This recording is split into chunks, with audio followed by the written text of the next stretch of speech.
My sister was dying my whole childhood until she needed something from me. Then suddenly, she was cured. My sister Emma had juvenile arthritis. At least that's what I grew up believing. From age 6, my life revolved around her pain. I learned to be quiet during her flare-ups, gave up dance because mom needed to drive Emma to specialists, spent weekends at hospitals while other kids had sleepovers. You're so mature for your age, adults would say. Code for, you've learned to disappear. Emma's condition meant she got everything. The bigger bedroom because she needed space for medical equipment. Priority for college money because her future was uncertain. I worked through high school, saved every dollar. Emma didn't work. She can't handle the stress, mom said. When I got into state with a partial scholarship, mom cried. Not because she was proud, because it meant Emma's fund would stretch further now. I didn't go to graduation. Emma had a crisis that day, or what mom called a crisis. I stayed home, made her comfortable, watched my friends celebrate without me. Then last April, mom died. Heart attack in the grocery store, gone before the ambulance arrived. At the funeral, Emma gave this beautiful speech about how mom taught her to be strong through suffering, how she'd learned resilience. I didn't speak. What would I even say? She taught me I don't matter. The lawyer called us both in 2 weeks later. Mom had a life insurance policy, $400,000 plus the house. I assumed it'd go to Emma. It always did. But mom had split it 50-50. I actually felt hope for the first time. Maybe mom had seen me after all. Then Emma's lawyer sent a letter. She was contesting, claimed her medical expenses entitled her to 100%, said I'd never sacrificed anything real, that I was healthy and capable while she'd suffered for 20 years. She needs this, her lawyer wrote. You don't. Something in me snapped. I hired a lawyer. She requested Emma's medical records for the case. Emma's team fought it, but the judge ordered release. My lawyer called me 3 days later. Her voice was strange. You need to sit down. Emma's juvenile arthritis diagnosis had been made by mom's friend, a doctor who'd lost his license 5 years ago for falsifying records.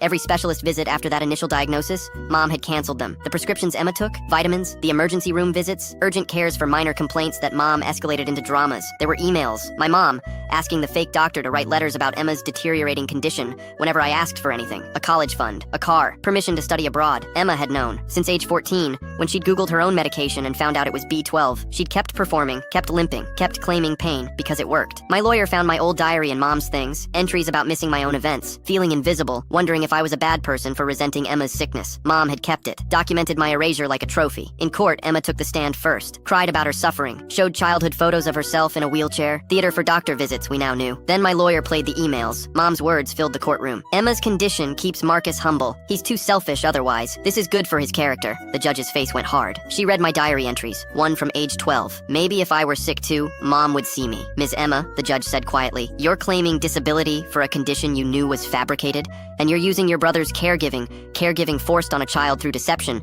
as proof he wasn't harmed? Emma's face finally dropped the performance. No tears, just cold calculation. This court finds clear evidence of psychological abuse of a minor, wherein the plaintiff was conditioned to self-erase to serve a manufactured crisis. The defendant knowingly participated in this abuse as an adult and is now weaponizing it for financial gain. I'm awarding the full estate to Marcus, plus damages for emotional harm. Emma stood there perfectly healthy, perfectly still. For the first time in 20 years, she had nothing to say about her pain.